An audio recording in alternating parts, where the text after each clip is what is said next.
दोस्तों ये है केडी केम्पम्मा, जिसे आज पूरा देश साइनाइड मल्लिका के नाम से जानता है। पहली नज़र में आपको लग सकता है कि ये कोई आम घरेलू महिला है, मगर जो दिखाई देता है वो हमेशा सच नहीं होता। मासूम सी दिखने वाली इस चेहरे के कई सारे नाम हैं और हर नाम से जुड़ा हुआ है एक बेकसूर की हत्या का राज। क्योंकि दोस्तों ये है भारत की पहली महिला serial killer K D Kempamma alias cyanide Mallika. आमतौर पर किसी इंसान का सीरियल किलर बनने के पीछे कोई ना कोई गहरा सदमा जरूर छिपा हुआ होता है, मगर केम्पम्मा की जिंदगी में ऐसा कुछ नहीं था। और यही बात केम्पम्मा को काफी खतरनाक और उसकी जुर्म की दास्तान को काफी डरावना बनाती है। तो चलिए जानते हैं कि कैसे गांव की एक साधारण परिवार में जन्मी केम्पम्मा एक खतरनाक सीरियल किलर बन गई। नमस्कार दोस्तों, मैं हूं खडगेश्वर और आप देख रहे हैं खडगेश्वर स्टोरीज। केम्पम्मा की जन्म कर्नाटका राज्य के कग्गलीपुरा गांव में हुआ, जो बेंगलुरु से महज 20 किलोमीटर दूर स्थित है।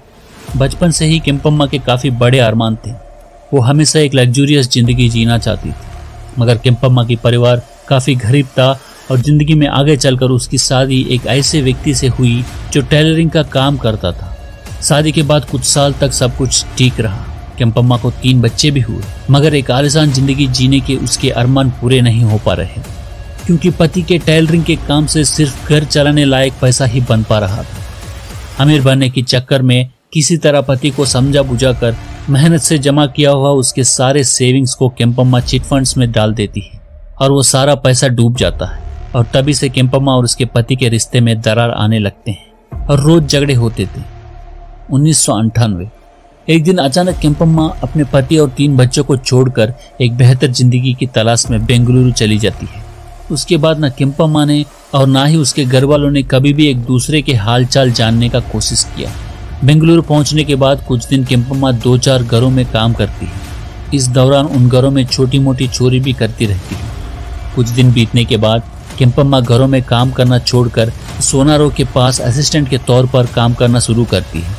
धीरे धीरे केम्पम्मा उन सोनारों के घर में जाकर काम करना शुरू कर देती है और उन घरों से भी चोरी करने लगती है। एक बार एक सोनार के घर में गहने चोरी करते हुए उसे रंगे हाथों पकड़ लिया जाता है और उसे पुलिस के हवाले कर दिया जाता है। केम्पम्मा को चोरी के अपराध में 6 महीने जेल की हवा खानी पड़ती है। जेल से निकलने के बाद केम्पम्मा को कहीं काम नहीं मिल रहा था। कई दिन तक वो इधर उधर भटकती रही। धर्मशालाओं में रात बिताती थी, मंदिरों की सीढ़ियों पर दिन बिताती थी। इसी दौरान मंदिरों में आने वाले भक्तों पर केम्पम्मा की नजर पड़ी। उसने देखा कि उन भक्तों में से कई लोग मंदिरों में मन्नत मांगने के लिए आते हैं और उन सबकी जिंदगी में कोई ना कोई बड़ा तकलीफ जरूर होता था। मन्नत पूरा होने पर ये लोग भगवान को चढ़ावा भी चढ़ाते थे, जिसमें कपड़े, पैसे या फिर सोना चांदी जैसे कीमती चीजें भी होती थी। इन्हीं भक्तों को देखकर जो जिंदगी में काफी तकलीफों से गुजर रहे थे और किसी तरह उन तकलीफों से बाहर निकलना चाहते थे, केम्पम्मा को एक डरावना तरकीब सूझता है। उन भक्तों के तकलीफों में केम्पम्मा को एक ऐसी अपॉर्चुनिटी दिखती है जिससे वो माला माल हो सकती थी और अपने सारे अरमानों को पूरा कर सकती थी। और वो तरकीब था उन भक्तों को जान से मारकर उनके सारे गहनों को चुरा लेना, फिर उन्हें बेचकर पैसा कमाना। काफी सोच विचार कर लेने के बाद केम्पम्मा अपनी काम में लग जाती है। कांचीवरम की साड़ी पहनकर, हाथों में फूल और चेहरे पर मुस्कान लेकर केम्पम्मा बेंगलुरु के आसपास के मंदिरों में आने वाली अकेली महिलाओं के इंतजार में बैठी रहती थी। और केम्पम्मा को ज्यादा दिन तक इंतजार नहीं करना पड़ा। उसकी पहली शिकार बनी 30 साल की ममता राजन, जो बच्चे के लिए मन्नत मांगने होसकोटे टाउन के एक मंदिर में आया करती थी। फिर एक दिन मौका देखकर केम्पम्मा ममता राजन के रास्ता रोकती है और ममता के सामने खुद को बहुत स्पिरिचुअल होने का नाटक करती है। केम्पम्मा ममता से बोलती है कि उसकी परेशानी वो दूर कर सकती है, मगर उसके लिए केम्पम्मा को एक स्पेशल पूजा करना होगा और ममता को उस पूजा में शामिल होने के लिए कुछ नियमों का पालन करना पड़ेगा, जो काफी अजीब और गरीब थे। नियमों के मुताबिक ममता को एक नई साड़ी पहनकर आना होगा और उसके पास जितने भी सोने चांदी के गहने हैं उन्हें पहनकर आना होगा। नॉर्मल हालातों में कोई भी महिला केम्पम्मा की इन बातों को सुनकर तुरंत समझ जाती कि केम्पम्मा एक ठगी है, मगर ममता राजन एक बच्चे के लिए तरस रही थी, इसलिए बिना कुछ सोचे समझे वो केम्पम्मा की जाल में फंस जाती है। 19 अक्टूबर 1999 केम्पम्मा ममता को मंदिर के पास एक सुनसान जगह पर बैठा कर पूजा शुरू करती है। उस रास्ते में लोगों का आना जाना काफी कम था। पूजा के शुरुआत में दिखावे के लिए केम्पम्मा कुछ मंत्र पढ़ लेती है। उसके बाद ममता को पीने के लिए तीर्थ देती है। उस तीर्थ को पीते ही चंद पलों में ममता की जान चली जाती है, क्योंकि ममता ने जो तीर्थ पिया था उसमें केम्पम्मा ने पोटासियम साइनाइड मिलाया था, जो काफी घातक जहर होता है। ममता की मौत होते ही उसके सारे गहनों को निकालकर केम्पम्मा वहां से भाग जाती है, मगर केम्पम्मा तो पढ़ी लिखी नहीं थी, तो फिर कैसे उसे पोटेशियम साइनाइड के बारे में पता था।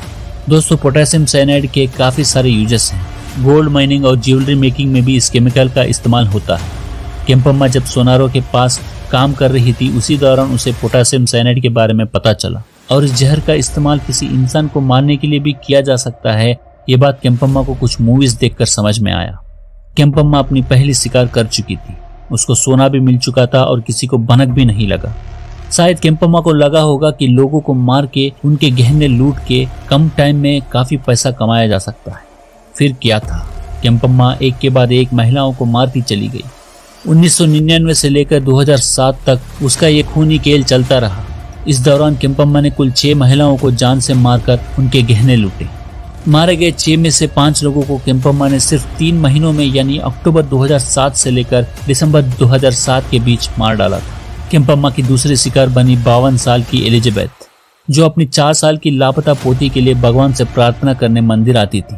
केम्पम्मा ने एलिजाबेथ को भी जाल में फंसाया और पूजा के दौरान साइनाइड देकर मार डाला, फिर गहने लेकर वहां से भाग गई। तीसरा विक्टिम 60 साल की यशोदम्मा बनी। यशोदम्मा को अस्थमा की बीमारी थी, जिससे छुटकारा पाने वो मंदिर में माथा टेकने आती थी। केम्पम्मा के हाथों मारी गई चौथा महिला मुनियम्मा की उम्र भी 60 साल थी।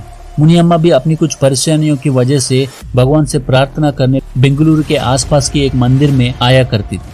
केम्पम्मा ने उन पर भी नजर रखा, फिर सही मौका मिलते ही उनको पूजा के बारे में बताया और उनके सारे तकलीफों को दूर करने की बातें करके अपने जाल में फंसाया। फिर मुनियम्मा का भी वही असर किया जो इससे पहले 3 लोगों के साथ वो कर चुकी थी। एक और 60 साल की बुजुर्ग महिला जिनका नाम पिल्लम्मा था, उनको भी केम्पम्मा ने झूठा दिलासा देकर मार डाला और जेवर लेकर भाग गई। उसके कुछ दिन बाद केम्पम्मा के हाथों एक और महिला ने अपनी जान गंवाया। 30 वर्षीय नागवेनी की शादी होकर 7 साल बीत चुके थे, मगर वो मां नहीं बन पा रही थी। उसे एक लड़का चाहिए था, इसलिए नागवेनी बच्चे की मन्नत लेकर मंदिर जाया करती थी। मगर नागवेनी को बिल्कुल अंदाजा नहीं था कि उस मंदिर के पास साड़ी पहनकर हाथों में फूल लिए हंसते हुए मौत उसकी इंतजार कर रही है। फिर एक दिन मंदिर में केम्पम्मा नागवेनी की रास्ता रोकती है और बोलती है कि नागवेनी के लिए वो एक अनुष्ठान करेगी, जिसके बाद नागवेनी जरूर मां बनेगी और एक लड़के को जन्म देगी। मां बनने की ख्वाहिश नागवेनी को केम्पम्मा की बातों पर विश्वास करने पर मजबूर कर देता है। दोनों पूजा में बैठते हैं और पूजा के दौरान केम्पम्मा नागवेनी को पीने के लिए पोटेशियम साइनाइड मिला हुआ पानी देती है और उसे पीते ही वहीं पर नागवेनी की जान चली जाती है। आपको लग सकता है कि 6 कत्ल करने के बाद भी केम्पम्मा आखिर क्यों नहीं पकड़ी गई। इसका वजह था केम्पम्मा की थोड़ी सी चालाकी और पुलिस प्रशासन की कोऑर्डिनेशन में बहुत बड़ा कमी। सभी 6 महिलाओं की मौत साइनाइड से हुई। ऊपर से 6 में से 5 लोगों को केम्पम्मा ने सिर्फ 3 महीनों के अंदर मार डाला और ये सारे हत्याएं बेंगलुरु के इर्द गिर्द अलग अलग जगहों पर हुई, जो अलग अलग पुलिस स्टेशन के दायरे में आते थे और सभी अपने अलग अलग इन्वेस्टिगेशंस कर रहे थे, जबकि इन मौतों को एक दूसरे से जोड़कर इन्वेस्टिगेशन करना चाहिए था। इसी दौरान बेंगलुरु पुलिस 2006 में हुई रेणुका नाम की एक महिला की हत्या की जांच कर रही थी। रेणुका की डेड बॉडी को कोलार जिले के एक मंदिर की डॉर्मिटरी से बरामद किया गया था। शुरू में जब रेणुका एकदम से गायब हो गई थी और किसी को उसकी मौत की खबर नहीं थी, तब दुबई में काम कर रहा रेणुका का पति ने बेंगलुरु आकर पुलिस स्टेशन में रेणुका की लापता होने की रिपोर्ट लिखवाई थी। मगर जल्द ही ये साफ हो गया कि रेणुका की हत्या कर दिया गया है। दिसंबर 2006 में रेणुका की हत्या हुई थी, मगर 2 साल बीत जाने के बाद भी यानी दिसंबर 2008 तक पुलिस के हाथ खाली थे। इस बीच रेणुका का पति ने खुद ही ये पता लगाया कि मौत से पहले रेणुका जयम्मा नाम की एक महिला के साथ अक्सर देखी जाती थी। इतना ही नहीं, जयम्मा दिखती कैसी थी इसके बारे में भी रेणुका का पति ने पता लगाया और इस इंफॉर्मेशन को पुलिस के साथ शेयर किया। फिर 31 दिसंबर 2008 को पुलिस का एक इन्फॉर्मर को जयम्मा से मिलती जुलती एक औरत बेंगलुरु के एक बस स्टैंड में खड़ी हुई दिखती है। पुलिस तुरंत हरकत में आती है और उस बस स्टैंड में पहुंचती है। जयम्मा एक बैग लेकर खड़ी थी। पुलिस जयम्मा के पास पहुंचकर उसकी बैग की तलाशी लेती है। बैग में सोने और चांदी के गहने पाए जाते हैं। उन गहनों के बारे में पूछे जाने पर जयम्मा की बोली लड़खड़ाने लगती है। पुलिस को उसके जवाब काफी अनुमानास्पद लगते हैं। फिर जयम्मा को थाने ले जाकर सख्ती से पूछताछ करने पर एक के बाद एक सारे राज उगलने लगती है। वो बोलती है कि उसका नाम जयम्मा नहीं बल्कि केम्पम्मा है और वो गहने रेणुका के हैं जिसे खुद उसने ही मार डाला था।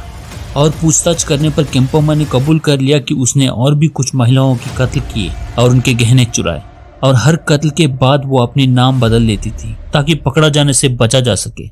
मल्लिका, कला, लक्ष्मी, सावित्रम्मा, जयम्मा और शिवमोग्गम्मा, ये सारे नाम केम्पम्मा के ही थे और हर नाम के साथ कम से कम एक हत्या जुड़ा हुआ था। केम्पम्मा के कबूलनामे को सुनकर पुलिस के पैरों तले जमीन खिसक जाती है। इतने सालों से भोली भाली दिखने वाली गांव की एक महिला लगातार कत्ल किए जा रही थी, मगर इन सीरियल किलिंग्स के बारे में पुलिस को भनक तक नहीं था। फिर पुलिस ने जब पिछले 8 साल में बेंगलुरु के इर्द गिर्द अलग अलग मंदिरों के पास हुए संदिग्ध मौतों के फाइल्स खोलकर बारीकी से जांच किया तो सभी मौतों की कड़ियां एक दूसरे के साथ जुड़ती चली गई। ज्यादातर पोस्टमार्टम रिपोर्ट्स में मौत की वजह पोटेशियम साइनाइड बताया गया था। केम्पम्मा ने ये सारे कत्ल चोरी करने के मकसद से ही किए थे। पुलिस के मुताबिक केम्पम्मा ने कम से कम 20 महिलाओं का हत्या किया होगा, मगर समय रहते उन हत्याओं का इन्वेस्टिगेशन नहीं हुआ, इसलिए उन केसेस को कभी सुलझाया नहीं जा सकता। कोर्ट ने केम्पम्मा को हत्या के अलग अलग मामलों में दोषी पाया और 60 साल की मुनियम्मा की हत्या के मामले में 2010 में केम्पम्मा को फांसी की सजा सुनाई गई। इस फैसले के बाद केम्पम्मा देश की पहली महिला सीरियल किलर और कर्नाटका राज्य की पहली महिला अपराधी बनी जिसे फांसी की सजा सुनाई गई। इसके अलावा 2012 में एक दूसरे कोर्ट ने केम्पम्मा को नागवेनी की हत्या के मामले में एक बार फिर फांसी की सजा सुनाया, मगर जब यह मामला कर्नाटक हाईकोर्ट में पहुंचा तो कोर्ट ने केम्पम्मा की फांसी की सजा को ये कहते हुए उम्र कैद में बदल दिया कि केम्पम्मा के खिलाफ सिर्फ सर्कमस्टेंशियल एविडेंसेस मौजूद हैं, जो फांसी की सजा को अमल करने के लिए पर्याप्त नहीं है। सजा काटने जब केम्पम्मा बेंगलुरु के एक जेल में पहुंची तो वहां भी उसने सुर्खियां बटोरी। 2017 में पॉलिटिकल पार्टी AIADMK की नेता VK शशिकला को आय से अधिक संपत्ति के मामले में उसी जेल में रखा गया जहां सीरियल किलर केम्पम्मा सजा काट रही थी। इतना ही नहीं, शशिकला और केम्पम्मा के सेल एक दूसरे के बगल में मौजूद थे। केम्पम्मा कर्नाटका के पूर्व CM जयललिता जी की फैन थी और जयललिता जी के साथ शशिकला के काफी करीबी रिश्ते थे। शायद इसीलिए केम्पम्मा ने धीरे धीरे शशिकला के साथ नजदीकियां बढ़ानी शुरू कर दी। वो शशिकला के लिए क्यू में खड़ा होकर खाना भी लाती थी, मगर शशिकला के साथ केम्पम्मा का ये दोस्ताना रवैया जेल प्रशासन के लिए सिरदर्द बन गया था, क्योंकि एक सीरियल किलर से दोस्ती शशिकला के लिए जानलेवा साबित हो सकता था। इसलिए केम्पम्मा को उस जेल से निकालकर दूसरे जेल में भेज दिया जाता है। आज केम्पम्मा 53 साल की हो चुकी है और जेल में दिन काट रही है। तो दोस्तों, ये थी केम्पम्मा एलियास साइनाइड मल्लिका की कहानी। वीडियो कैसा लगा हमें कमेंट करके बताएं।